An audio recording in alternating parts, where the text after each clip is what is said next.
ఒక దారుణమైనటువంటి పరిస్థితి ఇప్పుడు ఫేస్ చేస్తున్న సిట్యుయేషన్‌లో నాగార్జున ఒకటి తనకి సంబంధించినటువంటి ఆస్తి ధ్వంసం, ఆ పైన వెంటనే 'కొండా సురేఖ' వ్యాఖ్యలు. ఓ రకంగా ఆయన మానసికంగా కుంగిపోయారు. బట్ దాంతో పాటుగా ఆ సినిమాలో 'రజనీకాంత్' సినిమాలో విలన్‌గా నటించడం, అది చాలామంది అంగీకరించలేకపోవడం, వరుస ఎదురు దెబ్బలతో మానసికంగా నలిగినా కూడా 'బిగ్ బాస్' లాంటి దాంతో తను ఆ ఒత్తిడిని అధిగమిస్తూ ముందుకెళ్తున్నారు.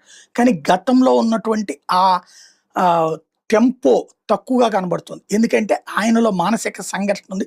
దానికి కారణమైంది ఒక మంత్రి హోదాలో ఉండి మరి ఈ దుర్మార్గమైనటువంటి చర్యలకి పాల్పడ్డ మాటలు మాట్లాడినటువంటి 'కొండా సురేఖ'. ఆయన కుటుంబం మీద చేసినటువంటి దారుణమైనటువంటి వ్యాఖ్యలు. ఆయన మొండిగా పోరాటానికి దిగారు.